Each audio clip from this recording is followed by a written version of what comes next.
Welcome guests. This is Adrian Sinclair with a podcast with interesting people. And today my guests are Karen Hyatt and John Johnson. This is our continuous series of conversations with candidates that are running for political office here in Utah. And one of the ideas was to kind of bring candidates to kind of talk together. But I got kind of tangled in it as a moderator because originally I didn't want to moderate it, but I think they made both these fine politicians and people convinced me to be part of this as a sort of a maybe ignoramus that's going to be asking all those questions what we said. That is not what we said at all. We really like you and your questions. Yeah. So I'll be asking some of the questions that just for my own edification, just to kind of getting educated. But the purpose of all of this is to open up a platform where we can talk about things in a civilized way, and see if we can come up with some kind of interesting information and just see how these candidates are interacting and collaborating together and debating things and figuring things out. This is a great preview, I think, of what you could potentially expect when they get elected to Utah Senate. So I'd like to welcome you. Karen, thank you for being on the show again. You've been here before. And John Johnson, thank you for being. Karen is running for District 6, Utah Senate, and John is District 19. Right. I'm really happy to have you, both of you here. And we're going to just kick off with, Karen, you already have a podcast that we talked about your background, so we didn't kind of skip that. And John, we're going to record a podcast with you separately where we're going to talk about your background. What is your why? Why are you running? And why this huge pain in your life to run for an office and do all these changes? But aside from that, let's just jump into conversation between the two of you. And I'm going to throw out a first question at you, which is, let's think. The first question is going to be, let's just jump right into it. What are some of the issues that you guys see in the Senate right now, in Utah governing body, and that you guys would kind of tackle on as a first thing when you get in the office? Ladies first. Ladies first. All right. One of the things I saw this year, I attended several sessions of the Senate, and just sat in and watched. And I was really surprised at how many things passed 29-0, 28-0, just no opposition at all. They weren't necessarily all spending bills, but I just don't think we need all these extra laws, and to have nobody come up with a reason to oppose a lot of them. I think if you just go in number, the first 1 through 25 of the several hundred that passed, they all passed, all but one passed with zero opposition. And it just made me wonder what's going on here. Like, how can they all be okay with all of these bills? And not all of them, but I mean those first few. And then something I saw later gave me maybe a little bit of a clue. One of the legislators was talking to a high school class that had visited for Meet Your Legislator Day or something up at the Capitol. And they asked him about passing bills. And he actually said, well, part of it is that I support my colleagues' bills so that they'll support mine later. And being kids, they said, even if you don't agree with it, they kind of cut right to the question that all of us should have, which made him sort of backpedal a little bit. But I think that's a huge problem. I don't think that's why people are sending me there. They're not sending me there to play games or to make deals with other senators. The point is to look at the legislation and vote on it based on its merits. Somehow I think the conversation got turned to one where your reward from being in the Senate or the legislature in general is the bills you get to pass. And to me, that seems like an odd reward.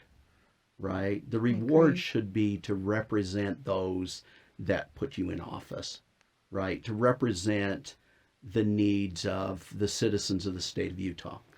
And to just simply pass more laws just so you can get your name put on them seems like an odd incentive to me. I mean, wouldn't it be just as nice to have an incentive that you get rewarded for getting rid of laws Exactly. or taking regulations Yeah. off of businesses. Right. Right? I passed this many repeal bills. That's what my award would go to. Or I found these particular regulations that were onerous to businesses and to growth in the state. It does seem like there's an odd incentive set up because I heard the same thing. I was asking one of my friends about the tax bill, and he was the a fairly food tax new, bill, the Yeah. SB 2001. yeah. So he he alluded to the fact that he got pulled aside as he got into the legislature, and they said, hey, here's how things work here, right? You do this, and then we'll do some of yours, and then you can get your legislation passed. And to me, that doesn't Interesting. seem like the type of system we should have. Representative government is supposed to be representing your constituents, right? Not each other. I'm getting goosebumps over here just sitting and listening to this because this is exactly what Karen and I were talking about that the incentive of removing some laws as well. It seems like the metric is how many bills someone can pass, right? And that's what they are kind of measured on, versus deprecating all these laws that don't have any sunset clauses in them that would just go away automatically or something like that. It seems that we just have, like, I call it the political plaque. It just kind of builds up on itself, and it just kind of like grinds the machine down. And so it's funny that you mentioned that. Because it seems that more people are seeing Yeah. that as an impediment. It is. Yeah, I think citizens in general look at those things, and if you think about the number of bills we have in any particular session, it seems odd that we need that many things New passed, laws.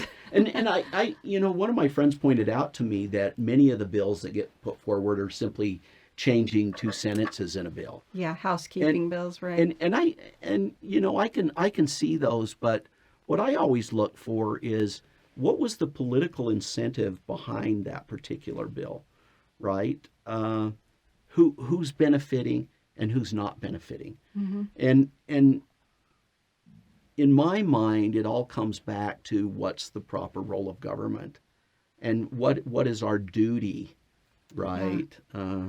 And my friends bug me all the time because I always go back to Bastiat's The Law, and it's interesting. I think every legislator should read that, which was essentially a pamphlet, right, that Bastiat came up with. But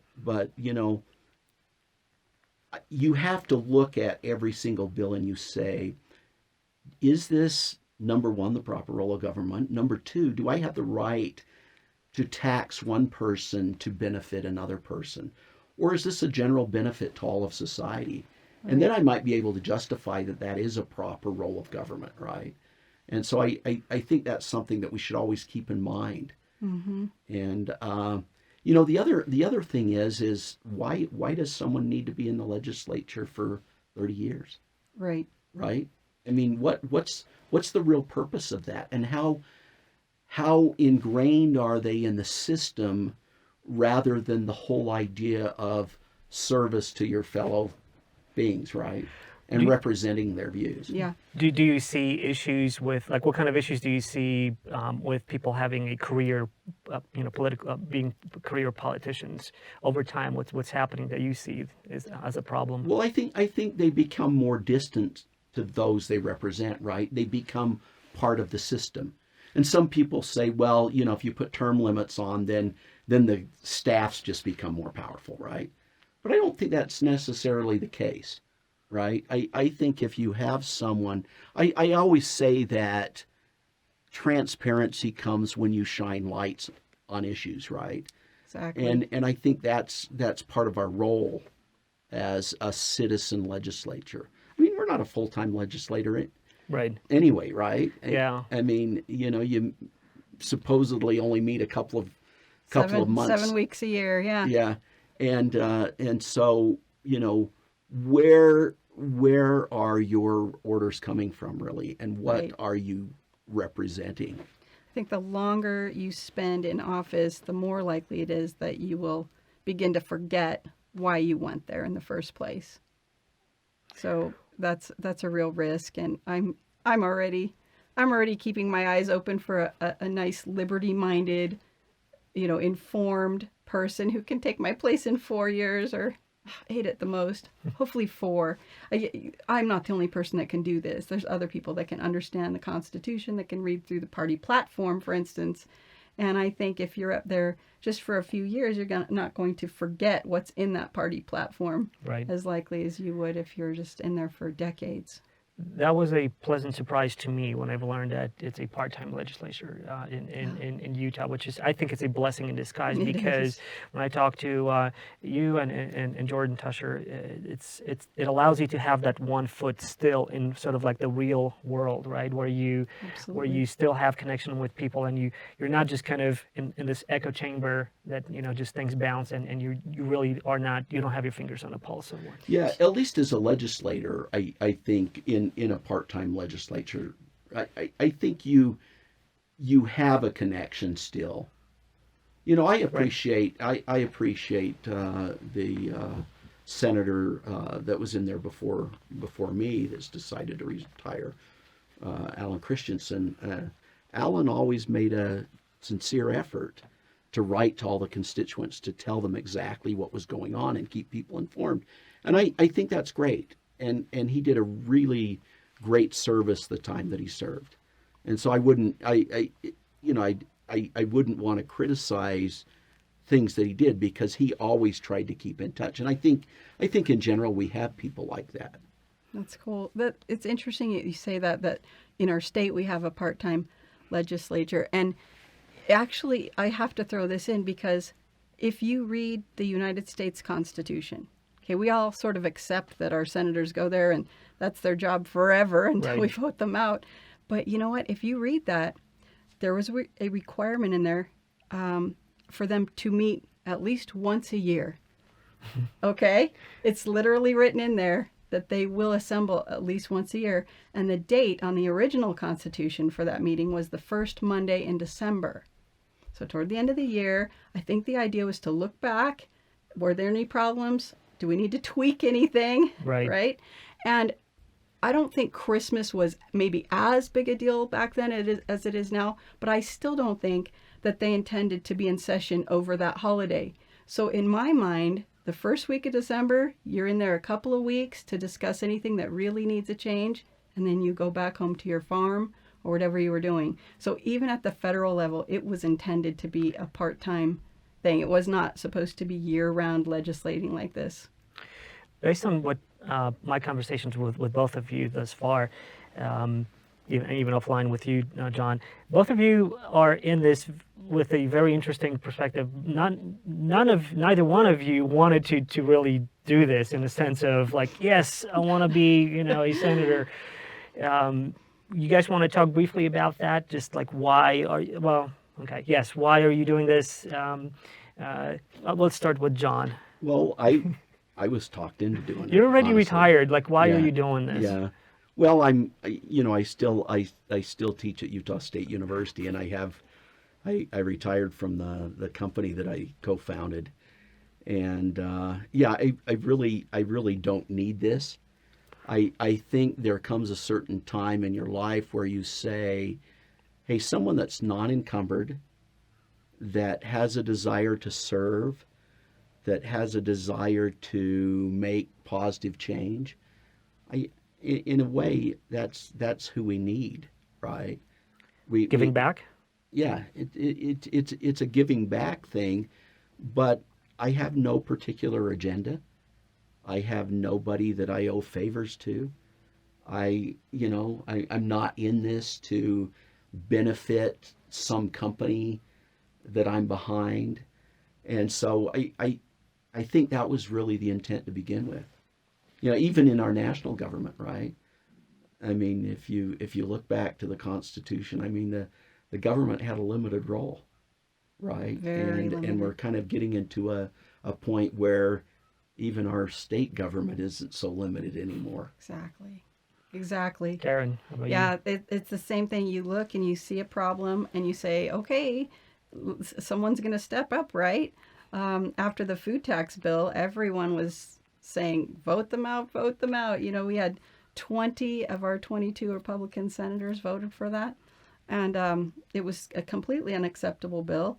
I particularly didn't like the carve-outs. It was billed as this, it's not an increase, it's just balancing the taxes because we need more sales tax. And then come to find out, if you actually read it, on line 4705, there's exemptions, and here's large industries totally exempted from paying sales tax. And I thought, well, that's your idea of balancing it. And the steam came out the ears, so everyone was calling for, vote them out. And I kept waiting and finally figured out that they were kind of intending to vote them out in November if possible. And I just didn't see that happening.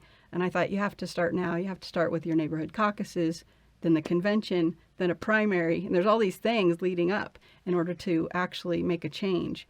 And I saw that our district needed to change. So my husband said, you have to do this. And I went kicking and screaming at first, but I'm excited to go in now. We've talked about some of the people that I am eager to represent, like the farm over on 56th. Okay, so Shane and Utah Natural Meats. Yeah, Shane and Kristen Bowler, they run a farm out there, and boy, did the legislature over the years change the rules on them, because they had the audacity to sell raw milk of all the crimes. So they, it was illegal, and then, well, if you do this, you can do it, and they would do that. Well, now you have to do this other thing too, and they would do that, and it was so burdensome, and I just felt so bad. So people like that, I want to represent that. Small businesses get these burdensome regulations that don't benefit anybody except for maybe large industry. I think the issue is, though, they do benefit somebody, right? Yeah, exactly. And that's the sad You're part absolutely of it, right. right?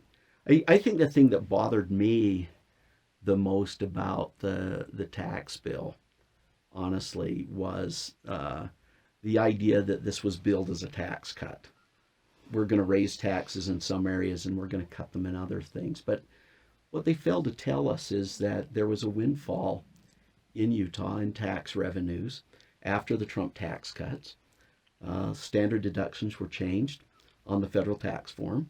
Mm-hmm. And of course, anyone that's filed taxes in Utah knows that we use the federal we use the federal exemption form, and that yielded a massive windfall to Utah. And rather than deal with that at the time, recognizing that I would say we were being overcharged, right, based on previous taxing policy, and they decided to hold that out as a carrot, and then to bill us as the largest tax cut in history was disingenuous.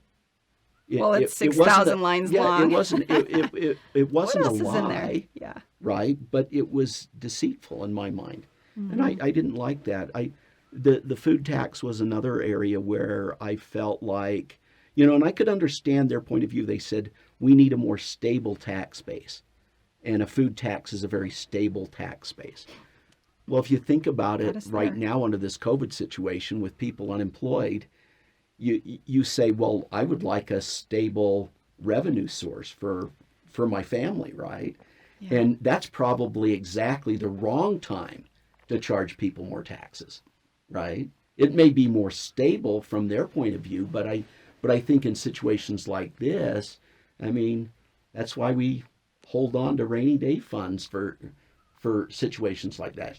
That's why at a point like this, we have to say, where can we tighten our belt? Exactly. And that's something that the people that I talk to are always wondering, where are the bills that cut back? Where are the bills that are looking for waste to eliminate? Where are the bills that are looking for redundancy that we can address? Those are, few and far between. It's really rough. So that's something that I want to go and introduce. And like you said earlier, shining a light on it. So just not introducing it in the Senate and it quietly gets, voted against, voted down, right? A bill that would actually eliminate some waste. But actually maybe going to the media, maybe, for sure letting my constituents know through email, here's a bill I'm running. Because here's the problem, here's the wastefulness, here's the redundancy, here's where we're double paying, here's where we've put out a no-bid contract, right? And things like that. And so that they're aware and can tell their friends who can put pressure on their senators.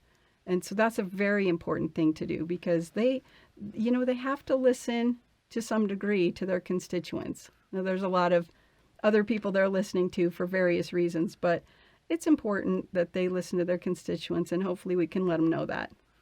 Well, my background in data analytics, it's interesting. I've always felt like you need to look at data, and there's this saying that I used to tell my students: there's lies, damn lies, and then there's statistics, right?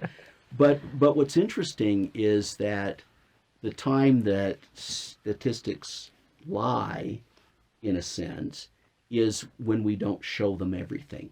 Right. And in a town hall meeting I had with our auditor, John Dougal, we actually pulled up data from an OpenGov website that he's kind of headed up, and I built a couple of analytic dashboards before our conversation just based on that data, and it was interesting to actually look at the data and see that windfall from the income tax, right, and see exactly what happened. Break the budget down into different areas to see where we're actually spending money. And we talk about waste, but what does waste really mean, right? What does it mean? And I think it goes a little bit further, and that is back to this whole idea of what is the proper role of government, right? What should we be doing as a government? And I agree wholeheartedly. You're going to be really valuable in there. Really. Here's I'm going to say great. something as hopefully somewhat unbiased party to this. In a conversation that Joe Rogan, a huge podcaster, had with Andrew Yang and he brought in a lot of statistics and science into these things. So for me, talking to both of you over here, you, Karen, running a small business where you really feel it down, you're interfacing with people like directly that come into, off the street to you to purchase products, right? And John, with you having, developing a huge company that does machine learning and analytics and everything, having that overall big picture and bringing in data and seeing those things that are hard to see at a macro level, like you see the micro level and the macro level, and bringing in all of that.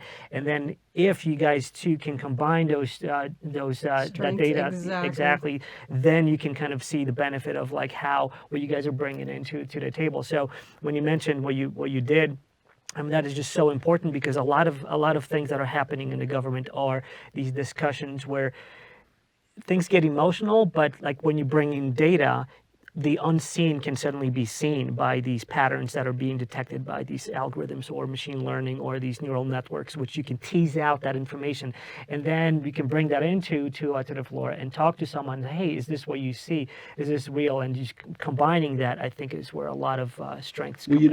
It was interesting in the conversation with John Dougal. We talked a little bit about one point he brought up in that podcast was that part of the problem was a misdiagnosis at the first from people that were helping at the University of Utah in identifying this as a problem with sales tax, when there's a huge carve out of sales tax to pay for roads and infrastructure.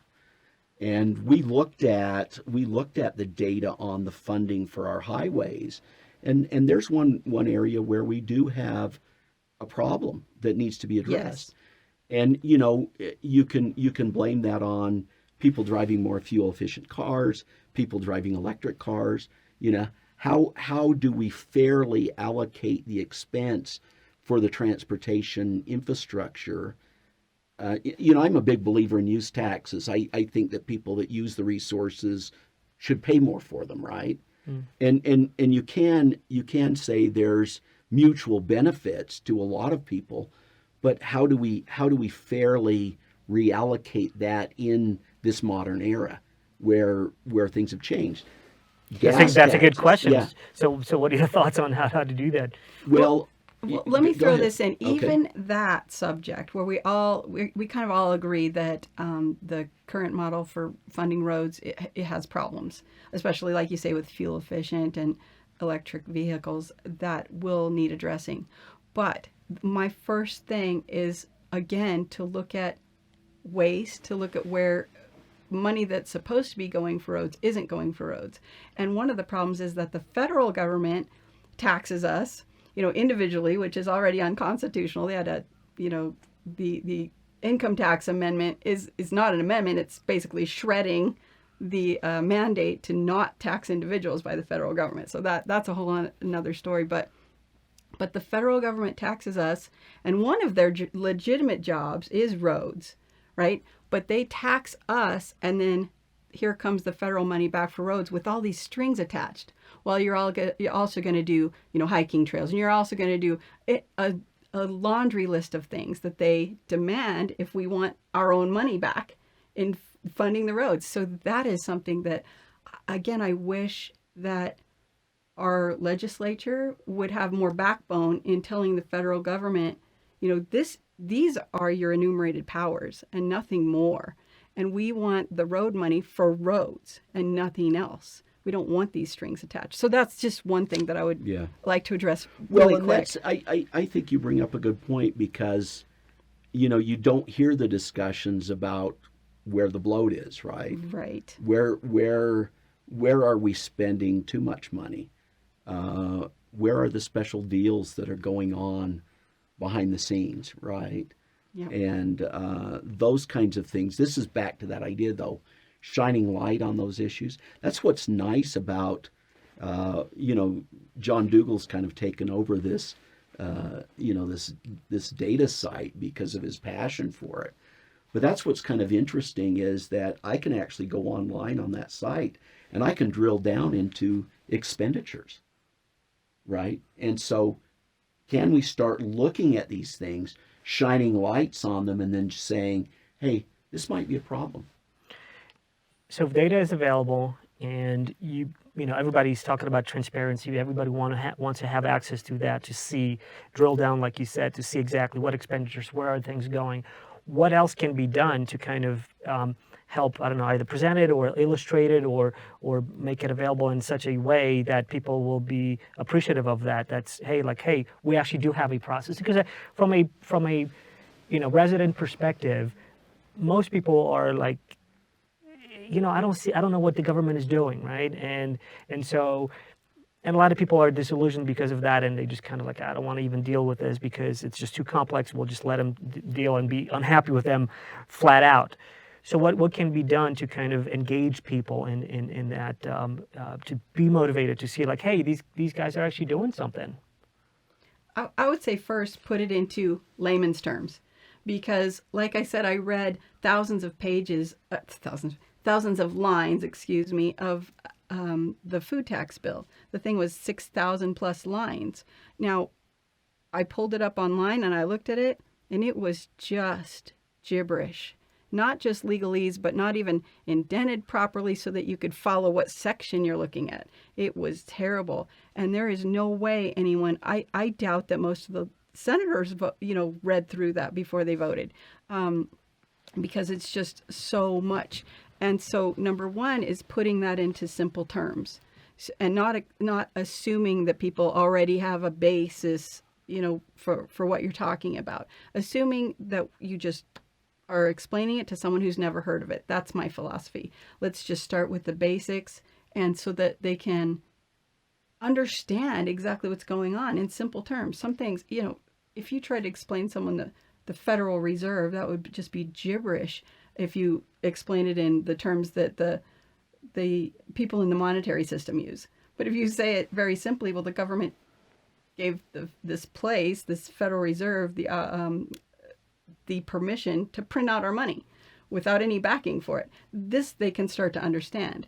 But when you talk about quantitative easing, and it's not quantitative easing, it's basically counterfeiting. They're just printing out new money.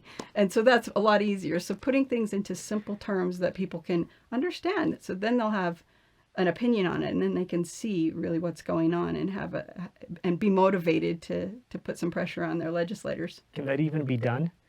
To put pressure on, or No, to break it down. to Oh break it yes, down. that's rough. It is. What comes to mind is Greenspanisms, right? Alan Greenspan and that obfuscation, Yep. language that you're listening Purposely, and you could just see the the panel sitting over there with eyes glazed over when Alan started talking and just it was just too. But my question is, I hate to admit what a nerd I am, but I actually understood what he was talking about. But that's why we need you, John, to translate that to you to really, the layman. it is translating too. Right. Really, it is, and it's in these terms on purpose. And I have to throw this in. If you look up a bill, it'll say bill summary makes changes to. What does it raise taxes? Does it lower taxes? Does it does it curtail liberties? Does it expand liberties? Nothing like that. Just makes changes to. That's got to stop. So I looked at that and I thought all the bills say that, amends this, makes changes to that. And the summary is absolutely worthless. But I can understand, in some ways, you can understand that there are all these little side deals that are going on, right? There are interested parties, there's lobbyists that are involved, and everybody, like with the tax bill, the lobbyists weren't so much, I don't think this time, trying to get their piece of the pie. They were trying to protect their interest, right? And so you can see, in some sense, those little carve-outs came because they said, hey, we'll shut up about this. We won't say anything about it, but we don't want to be taxed. Yeah. But come on, a use tax on your haircut. There's some simple things where you say, how much does what got me was that. how much does my stylist actually make? And don't they pay taxes on the money they get anyway? Right. Well, the final bill had car towing and home security monitoring. I mean, these aren't frivolous. These are essential services. Most people would say car towing is pretty important. And when your car breaks down, is that what you really want? Is a higher bill because you're taxed more? Yeah, that was.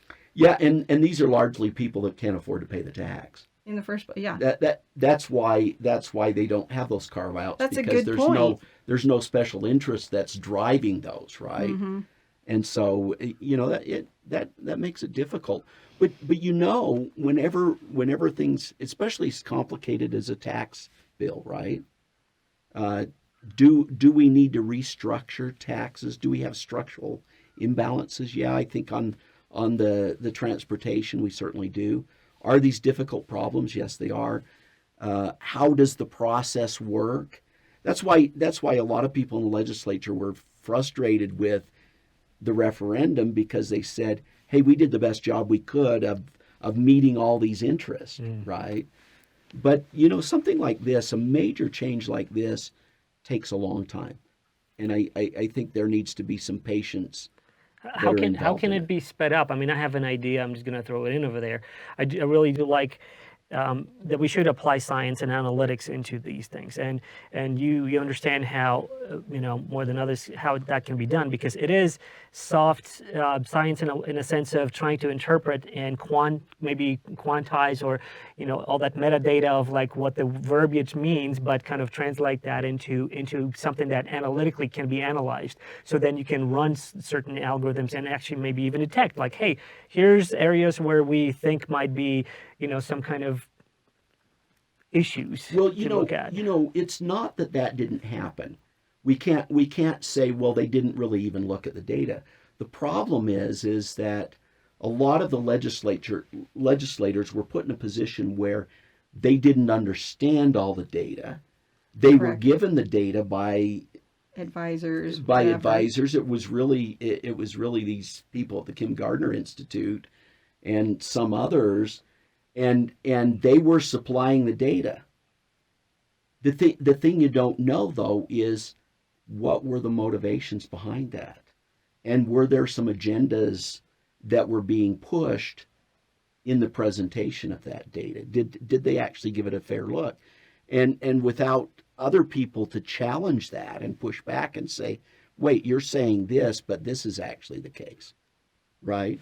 And so I think that we need more of that, more transparency, right? We can't just and you say, well, this is an independent agency, right? This is an independent group that's looking at it. The question is, are they truly independent? And what are the political motivations that are driving that? The study of public choice really is about that, right? Is what are the incentives behind the scenes that are driving these issues?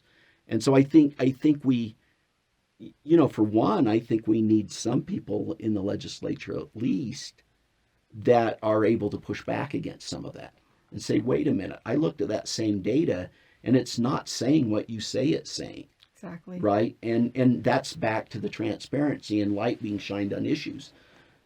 Sometimes lobbyists provide useful information, but they're providing useful information that's based on their bias. Yeah.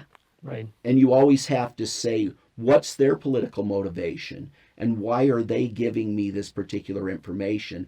And where's the information on the other side? Yeah, what might they be leaving out? Yeah. Yeah. Well, that's a good question. And can that data be used by, data provided by lobbyists, the research that they do, knowing that they have some kind of interest by providing? I mean, it's not free. Isn't there an edge case or at least a use case where you can have a company that wants to benefit somehow and will provide the data, but what they will benefit from will still, in grand scheme, benefit everybody so much that it's okay to do that? Or is it just a no, and we shouldn't take anything from? No, I think they provide a useful service, right? But I think people need to be smart enough to say, what's their political motivation, and what parts of this can I rely on, and what parts of it do I need to push back on? And are there other groups that could provide me, and we have other lobby groups. You were talking about some of the stuff you'd done with Libertas before. Mm-hmm. There are other groups that look seriously at some of these issues, and they look at the political motivations behind those. And, I think those provide some balance. But the bottom line is the individual legislator needs to be aware of what's going on and what are those motivations, and then they need to be smart enough to make wise decisions. That's exactly it. I want input from constituents, with expertise in certain areas. I actually have a running list where when I talk to people and it turns out, they're really good at finances or analytics, or they're very involved in education and they know what's going on district-wide and things like that. I make a note of them so that I can come to them later for advice on things. What do you see in this bill that stands out to you? What do they really mean here? Who is this section trying to carve out? Who are they referring to in a cloaked way here, or whatever it may be? And I need that. I need input, because one person cannot possibly see all sides of an issue. But once I get that information from all sides, then I will make the liberty-minded choice, the small government choice. So I'm not going to compromise my principles, and I'm not going to compromise my vote. After I get the input, then I will stick with the principles that I have right now. They're going to stay with me. So that's the important part, is that once you do have the information, that you have a rudder, right, so that right. you know how you vote. I think that's a good statement right there when you say you have a rudder, and what's that rudder based on? Exactly. For me, it comes back to constitutional principles. Exactly. To the founders' vision of our country. Call me crazy, but I still believe in this Reagan's notion of the shining city on a hill, mm-hmm. right? And that America, the United States, is one of the greatest countries on the face of the earth. And that was Adams, right? Adams wrote the city on the hill. Why is it? It's because of individual liberty. Yeah. And it's interesting how many carve-outs there are for groups rather than individuals. And you have to think about the individual. How is this going to affect the individuals that live in my district, right? Right. From the standpoint of the whole tax bill, right? I mean, I actually personally stood to benefit. Okay, but does that mean that it was the right thing to do? Who didn't benefit and who bore the cost? And I think we always have to be mindful of that. I appreciate that. There were a few people making comments online. Look, I've run the numbers, and yes, I would come out a few hundred, ahead a year, and that doesn't matter because this is still a bad idea. Those are that I admire. That's integrity, where you're not just looking at a bill and saying, "Is this good for me? Is this good for my industry?" You're saying, "Is this fair? Is this the proper role of government in the first place? And is it fair to everybody?" That's key. Let's talk about communication. And what I mean by that is two things. Communication with your inside of your districts and community. Once you're in the office and you're doing all these great things, how to motivate people to be engaged in either discourse or just connected, and two, how are you planning to build bridges inside of the Senate in Utah, talking to the incumbents and persuading them perhaps to new ideas and perspectives, and also to building, I guess, bridges with the other party representatives in Democratic part of the Senate. What are your thoughts on that? Who was last? Wait a second. You were John. I'll go first on that. It's interesting that you look at the U.S. Senate, the Congress right now. I mean, we're probably in one of the most divisive periods of history right now. People just aren't talking with each other. There's this idea that if it was proposed by the Republicans, then it should be opposed by the Democrats, right? Right. That there's no common ground. And I mentioned this before, but I look back to the Tea Party movement versus Occupy Wall Street. And, the Occupy Wall Street said big business is the problem. And the Tea Party said, no, government's the problem. And, if you really look at it, they both had agreement that cronyism was the problem. It's the collusion, right? And there was this overlap in between them that I think was there naturally. Yeah. And the question is how do we break down barriers and how do we talk about issues? Healthcare is an issue right now, right? What have we done about it? So what will it take to do that, right? Because I call it the sports team mentality. We have this, it's my team versus your team. Sure. That can't be, there's going to be one winner and one loser. And I think that's the wrong approach. But it seems like as a society, we're in that mode right now where we are thinking in those terms. So in order to change, like instead of my team, your party, my party, it's going to be either our way or your way. How do we rebuild this? Because, to kind of the message or the point or the idea to be at the centerpiece and not this division. One thing is that there's an idea that keeps getting perpetuated that government needs to solve this. So if you start with that, then it's like, well, my side's idea is the right side. No, my side's idea is the right side, just like you're saying. If you can help people understand that government is not the solution to most problems and that government should back off and let the solutions come together from individual initiative, charitable organizations, all sorts of other areas that solutions have typically, historically come from before the government got so big.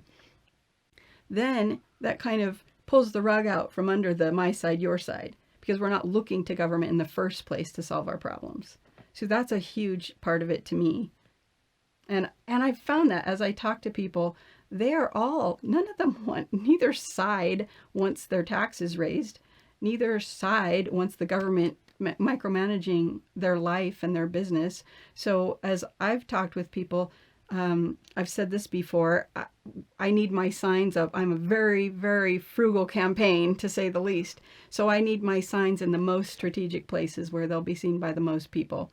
So as I drive around, if I see an ideal place for a sign, I just jump out and I go up to the house. I have no idea what political persuasion this person is, but I show them my flyer. I explain the Republican Party platform is terrific. It's government backs off and individual liberties and tax reduction when possible. But that they're not remembering the platform when they go up there. So whoever I'm talking to, I have my signs in Democrat yards, I have my signs in independent yards, I have my signs in libertarian yards, as well as Republican yards. And they all agree on these basic principles. So that will build a lot of bridges if we stick to the principles of small government and lower taxation. So principle-driven politics. Absolutely. Well, Principle over John, party. I think you have to be careful. You say, I've got this rudder, and this is what motivates me. But that doesn't mean there's not, like you said, there's not common ground there. There's And a how lot do you of figure common that ground. out? And Absolutely. it's interesting. Before this whole COVID thing, one of my favorite things to do actually is to go to McDonald's in the morning, and there's a group of people that are there every day. And there's one couple that I really adore that cringe a lot when people talk, and I could tell they were probably Democrats, right? And they had more liberal views than I did. But what was interesting to me is just listening, trying to figure out where we had points of parity, right? What were the things that we could agree on? The one lady was a school teacher. And I said, it seems to me, and this is my philosophy, the closer the aid is to where it's being used, closer the decision making is to the person receiving the service. Like in education, we would say the closer to the student the decisions are made, the better off we are, right? And I found that we had a lot of common ground there. Absolutely. That she felt very much the same way. Number one, that teachers were being micromanaged, right? Yes. That mandates from Washington that are one size fits all don't really benefit the students. Number two, cutting parents out of that discussion, because ultimately the education of children comes down to decisions that parents make, right? And so the closer to the individual, well, we found we had a lot of common ground there. So it was the ideas that became the common denominator in kind of building this bridge. Right.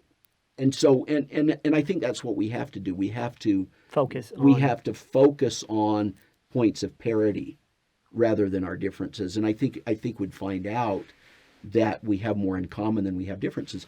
And this tax referendum issue was a perfect example. Exactly. Right? The whole state. Probably the most successful grassroots effort in the state in many years, right? And it was people from all sides, Right. Because it was affecting them. It doesn't matter what kind of label you want to stick on yourself politically speaking. It was about how does that impact me, bottom line, right? Right. Or how does it impact others? Right. And it's amazing how many people involved in that were involved more from an altruistic standpoint. Yeah. The idea that we shouldn't impose taxes on those least able to pay. And shifting this tax burden, right? Taking money from one pocket into another. And the whole idea of having this discussion and not coming back. I mean, the first discussion, anytime when you come to taxation, is where are we spending money that we shouldn't be spending money, right? I want to get back to the communication part. So building bridges. So what would be your kind of first step when you get in, and in terms of, well, no, we talked about building bridges, but what about like communication with your constituency? How do you keep that in the loop to be connected with what's going on and what is affecting people in your communities? I have to learn Twitter, don't I? I'm so old. Utilizing some technology. I have to embrace social media. But emails, I will email. Right now, I pulled over at the side of the road yesterday to email somebody back because they'd already been waiting a while, and I wanted to get back to them right away. So emailing, calling, being available, my number's there. My number's there now. It will certainly be there after I'm in office. And again, social media, so that it's to bring transparency to what's going on. One of the benefits, even though I didn't see it as a benefit when I was redoing my classes, they basically gave us, and I'm lucky because I come from a technology field, but they basically excused class for one day, and then we were supposed to be online with our classes. And thank goodness there were tools like Zoom, right? Mm-hmm. And what I found, and this is, I think we've actually opened up an area where we can communicate better with our constituents, because there's nothing like looking someone in the eye and understanding where they're coming from, right?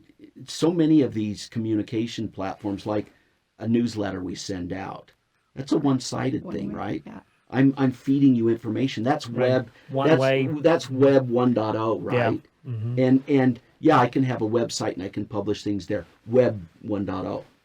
Where do we get to, what we call web 2.0 now, where you have the interaction? Right. And that's one of the things I found fascinating with Zoom and with my classes. And it's amazing how many people are doing that now, right? These town hall meetings that we can have where people can ask serious questions. Right. And you can talk about them. Yeah. And sometimes the answer is, I don't know. And it's the right approach to say that to have that.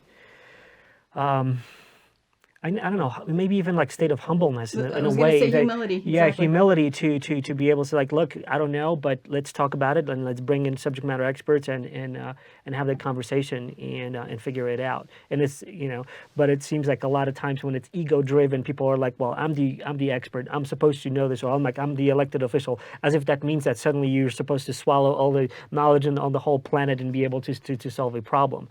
I think that's one thing that I've faced talking to voters, is that I'm a university professor, right? I mean, the automatic assumption is that I'm liberal, right? I'm left leaning or whatever, right? There's automatically an assumption that takes place there. But I've had a PhD for a long time. I've had conversations with people that have won the Nobel Prize, right? And you know what I found is that the most intelligent people I meet know what they don't know. And they understand they really don't know that much. That's a great way to put it. Right? They may have this narrow, and that's the way I feel. I think this intellectual humility is an important principle, right? And you hit it on the head there, right? Just because I'm in the Utah Senate doesn't mean I understand everything. Right. I have to understand that there are constituents that may know more about something than I know, and that I need to listen. Yeah. Definitely. And lean on their knowledge, right? It's going to be, I think in the end, it's going to be reshaping how things are done, sparking some kind of new spirit in the Senate and in the House of Representatives in Utah, so that more people get on board on this new mode of doing things. And that's going to be a challenge. That's going to be, you're going to have to change those minds, or at least present enough so that they will get on board with like how things should be done. Absolutely. What should we conclude with? Anything Our particular? websites. Our websites. Yes. Well, we'll leave in show notes all the ways that people can contact you and learn more about you. I am very happy that this kind of discussion can happen, and I would love to invite other candidates. And because to me, this is a preview of what potentially can happen once you guys get in the office, and hopefully you can build those bridges, and you can implement some of the things that we talked about. And I'm going to leave it at that. I don't know. What do you guys want to conclude with? Any final thoughts or messages? Take a look and do your best to find liberty-minded candidates, because if the principles are in place, everything else can be learned. It takes a long time to develop principles of liberty and the rudder that we talked about for small government, and being led by those principles that are unchanging. Everything else can be learned or sought for in other places, so that you can get the knowledge you need to make informed decisions. But I am, and John is also, we are liberty-minded candidates who understand the proper role of government and don't have to wonder how much government should do. We understand that government's place is to shrink right now, and we need our tax burden lowered, especially in this economic crunch that is inevitable right now. So I ask for your vote and ask you to look up online, look at my website, look at John's website, and just do your best to make an informed decision, and I appreciate that effort. Very well said. John? Amen. So, there's a couple of phrases I like to say a lot. I will listen and not lecture. And I think we've heard a lot of lecturing by people on the tax referendum issue, for one. I think that lecturing actually aided the referendum itself. I believe that we should educate and not indoctrinate. And I think there needs to be a little pushback on university campuses, for instance, places where I've been frustrated. But I think more than anything, what I would like to say is I would really like you to give me a sincere consideration. And that's all we're really asking for, right? Exactly. Study the issues, go to our websites. See if our views align with yours. Yeah. Mm-hmm. Exactly. And I think that's what you need to do as a citizen. And what I would say is, don't be a low information voter. Don't vote just based on the signs that you see, right? Or the billboards that are put up Biggest billboard around town, right? and it's like you said, you're a candidate that has a limited budget, okay? Mm-hmm. And you still deserve to have a sincere consideration by individuals. Well said. Exactly. Politics. I'm surprised actually at what consultants and other things cost, and what it costs to run against the establishment, so to speak, right? And I think we need to do something about that, because I think we need to get to the point where we have citizen legislators again. Yeah. Amen. Right? We have people who have vision, that have a drive, that are driven by principle. Yeah. And I just hope that voters will give all candidates serious consideration. And there's plenty of information out there. Yep. I think they sometimes have to look a little harder. And if you find you are on board, tell your friends, because word of mouth is our most powerful tool. We don't have the giant war chest of funds with which to campaign. So word of mouth is it. If you like what you see, find 5 like-minded friends that may have been disillusioned about voting, and you can persuade them to actually take a look and vote. That'll do it. Yep. Thank you very much. Well, thank you for being here. I really enjoyed this conversation. I hope that we can kind of spawn a grassroots movement to kind of have more of these in Utah and across other states, so that these types of conversations can be had. And now with everyone having access to the internet and communications and having the ability to view these outside of your structured kind of media outlets, which kind of manicure this into whatever they want to do with it. So you just have that open platform where you can talk, share information, share who you are. So thank you again. I wish you both good luck, and may Utah may Utahns decide what's right for them, and may you make all those changes that you guys talked about, and change things for the better. Thank you again. Thank you. Thanks, Thank Adrian. Apodcast.com. Listen, learn, and share. Thanks for listening to a podcast with interesting people. If you like this episode, please subscribe and leave a review or comment. And support us by sharing our episodes on social media. We really appreciate it. And for more information, visit us at apodcast.com. Thanks. Thank you.